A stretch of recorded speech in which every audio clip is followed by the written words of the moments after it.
15 साल से बड़े बच्चों को कोरोना का टीका लगना शुरू हो जाएगा। ये पूरी कवायद बच्चों को कोरोना से बचाने के लिए है। वहीं दूसरी तरफ देश में कोरोना की तीसरी लहर की शुरुआत हो चुकी है। देश में पिछले 24 घंटे में 27,000 से ज्यादा कोरोना के नए मरीज मिले हैं, जबकि ओमिक्रॉन के कुल मरीजों की संख्या 1500 को पार कर गई है। बढ़ते कोरोना के मामलों में ज्यादातर केस ओमिक्रॉन के हो सकते हैं और ओमिक्रॉन के चलते ही देश में कोरोना की तीसरी लहर आई है। एमपी के मुख्यमंत्री ने यह ऐलान भी कर दिया है, तो बाकी राज्यों के आंकड़े भी बता रहे हैं कि देश में तीसरी लहर आ चुकी है। हम सब जानते हैं कि कोविड महामारी एक बार फिर से आ गई है, लेकिन मुकाबला हमें करना है। तीसरी लहर आ गई है, केस अब तेजी से बढ़ रहे हैं, देश में भी, दुनिया में भी, देश में भी और मध्य प्रदेश में भी। तो कोरोना की तीसरी लहर आ चुकी है। अब ये आशंका नहीं, हकीकत है और इसका ऐलान खुद देश के एक बड़े सूबे के मुख्यमंत्री ने किया है। भोपाल में जो शिवराज ने कहा वो सिर्फ मध्य प्रदेश के लिए नहीं है, बल्कि राजधानी दिल्ली तक के लिए भी कड़वा सच है, क्योंकि दिल्ली में संक्रमण की दर पिछले 5 दिनों में 3.5 गुना की रफ्तार से बढ़ी है, जो 2 जनवरी को 4.5% को पार कर गई। 2 जनवरी को 69,650 लोगों के टेस्ट की रिपोर्ट आई, जिसमें 3,194 लोग पॉजिटिव पाए गए। इस तरह दिल्ली में पॉजिटिविटी यानी संक्रमण दर 4.59% रही। हर वेरिएंट कोरोना का जो भी है वो पोटेंशियली लाइफ थ्रेटनिंग होता है। उसके अंदर भर्ती की भी जरूरत पड़ सकती है, ऑक्सीजन की भी जरूरत पड़ सकती है, आईसीयूज की भी जरूरत पड़ सकती है। हो सकता है किसी में थोड़ी कम, किसी में ज्यादा, लेकिन कोई भी कोविड का वेरिएंट अभी तक ऐसा नहीं आया है जिसको कि हम बिल्कुल कहें कि ये इसका कोई नुकसान नहीं होगा और इसको शग ऑफ कर दें। डेफिनेटली बहुत ज्यादा केयरफुलनेस की जरूरत है। Time is the essence. यही वो वक्त है जहां से कि आंकड़ा एकदम से ब्लास्ट कर सकता है। दिल्ली ही नहीं, कैसे कोरोना की तीसरी लहर धीरे धीरे पूरे देश को अपनी चपेट में ले रही है, अब इसे समझिए। महाराष्ट्र में एक बार फिर कोरोना का नंबर देश में सबसे ज्यादा आ रहा है। महाराष्ट्र में 24 घंटे में कोरोना के 11,877 नए मरीज मिले। पूरे राज्य में कोरोना से 9 मरीजों की मौत हुई। सिर्फ मुंबई में ही कोरोना के 8,063 नए केस सामने आए। दिल्ली, मुंबई, एमपी ही नहीं, बंगाल में भी 6,000 से ज्यादा नए केस सामने आए हैं। तो गुजरात में भी 24 घंटे में करीब 1,000 नए कोरोना के मरीज सामने आए हैं। छत्तीसगढ़ में तो स्वास्थ्य मंत्री टीएस सिंहदेव खुद कोरोना पॉजिटिव हो चुके हैं। उन्होंने ट्विटर पर इसकी जानकारी दी। उत्तराखंड के नैनीताल में जवाहर नवोदय विद्यालय में कोविड टेस्ट कराया गया तो रिपोर्ट में 82 बच्चे कोरोना पॉजिटिव पाए गए। पूरे स्कूल में हड़कंप मच गया। स्कूल के प्रिंसिपल पहले से ही संक्रमित है।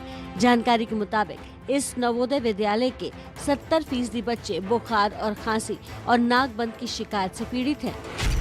नए साल की शुरुआत में बिहार में भी कोरोना विस्फोट हुआ है। पटना के बड़े सरकारी अस्पताल एनएमसीएच में 96 जूनियर डॉक्टर और मेडिकल छात्र पॉजिटिव पाए गए हैं। हालांकि सभी डॉक्टर और छात्र होम आइसोलेशन में हैं। सबको मामूली सर्दी, खांसी और बुखार की शिकायत है।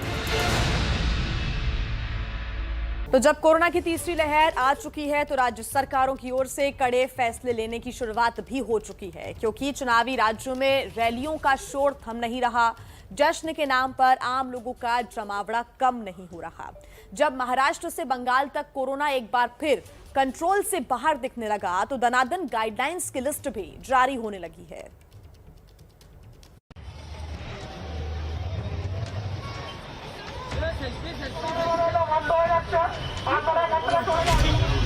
कोरोना काल में भीड़भाड़ की ये तस्वीरें कोलकाता की हैं, जहां विक्टोरिया मेमोरियल के बाहर लोगों का ये जमावड़ा दिखा। लोग बिना मास्क के कोविड गाइडलाइन का उल्लंघन करते दिखे।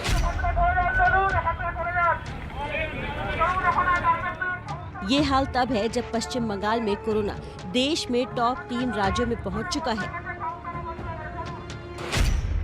पश्चिम बंगाल में 24 घंटे में 6,153 नए मरीज मिल चुके हैं। लोगों की इसी लापरवाही और कोरोना को कंट्रोल करने के लिए राज्य सरकार ने कड़े निर्देश जारी किए हैं। राज्य में स्कूल कॉलेज बंद हुए। ऑफिस में 50% कर्मचारियों की ही उपस्थिति रहेगी। रात 10 बजे से सुबह 5 बजे तक सिर्फ आवश्यक सेवाओं को छूट रहेगी। बाजार, shopping mall, swimming pool, parlour, spa सब बंद रहेंगे। ट्रेन और मेट्रो ट्रेन 50% क्षमता के साथ ही चलेंगी। 5 जनवरी से दिल्ली और मुंबई से विमानों के घरेलू उड़ानों पर रोक।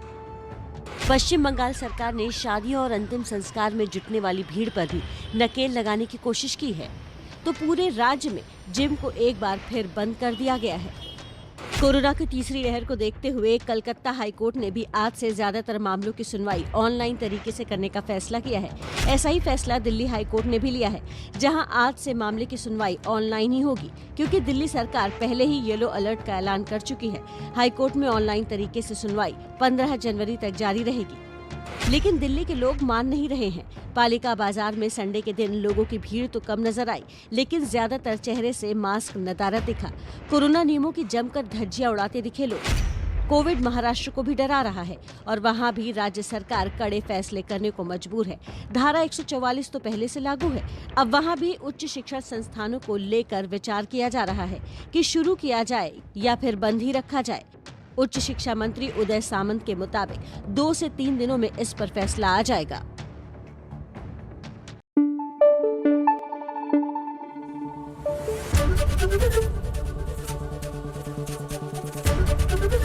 एबीपी न्यूज आपको रखे आगे।